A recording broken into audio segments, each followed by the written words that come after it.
மீட்பெரும் சகாயமா இருக்கிற இயேசு கிறிஸ்துவின் நாமத்தில் யாவரும் கூட அன்போடு கூட வாழ்த்துகிறேன். இதுலேருந்து நாட்டினுடைய 32ஆம் நாளிலே உங்களை சந்திப்பதில் மிகுந்த மகிழ்ச்சி.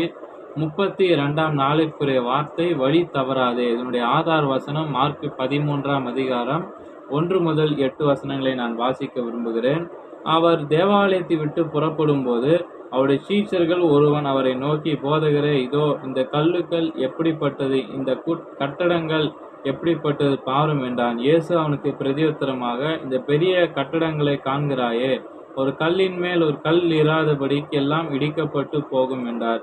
பின்பு அவர் தேவாலயத்திற்கு எதிராக ஒலிவ மலையின் மேல் உட்கார்ந்திருக்கையில் பேதுருவும் யாக்கோபும் யோவானும் அந்திரேயாவும் அவ்விடத்தில் தனிந்து வந்து, இவைகள் எப்பொழுது சம்பவிக்கும், இவைகளெல்லாம் நிறைவேற்றும் காலத்திற்கு அடையாளம் என்ன, எங்களுக்கு சொல்ல வேண்டும் என்றார்கள். இயேசு அவர்களுக்கு பிரதியுத்தரமாக, ஒருவனும் உங்களை வாஞ்சியாதபடிக்கு எச்சரிக்கையாயிருங்கள். ஏனெனில் அநேகர் வந்து என் நாமத்தை கொண்டு நானே கிறிஸ்து என்று சொல்லி அநேகரை வஞ்சிப்பார்கள்.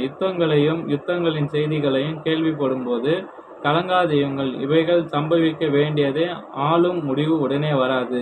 ஜனத்துக்கு விரோதமாய் ஜனமும் ராஜ்யத்துக்கு விரோதமாய் ராஜ்யமும் எழும்பும். பூமி அதிர்ச்சிகளும் பல இடங்களில் உண்டாகும். பஞ்சங்களும் கலகங்களும் உண்டாகும். இவைகள் வேதனைகளுக்கு ஆரம்பம். உடைய வசனம் நமக்கு மிக தெளிவாய் சொல்லியிருக்கிறாரு. தவறான வழிகாட்டிகளை நம்ம பின்பற்றும் போது மக்கள் வழி என்ன பண்றாங்க, வழி தவறி போடுறாங்க. பேராசை பிடித்தவர்கள் வந்து திடீரென தோன்றி தங்களை தெய்வமாகவோ தெய்வத்துக்கு மிக நெருங்கிய தூதுவர்களாக அறிவித்து சொல்றாங்களாம்.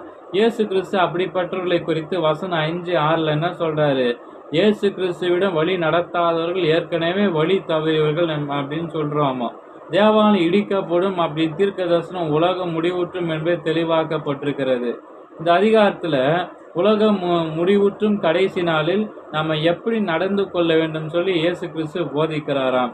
இயேசு கிறிஸ்து சொல்லுகிறார், வழி தப்பி செல்லாதே, என்னை பார்த்து கொண்டிரு. அவர் சொன்ன இந்த வார்த்தை மூலமா தியானிக்கும்படியாய் கர்த்தர் கொடுத்த கிருபைக்காய் நன்றி செலுத்துகிறேன்.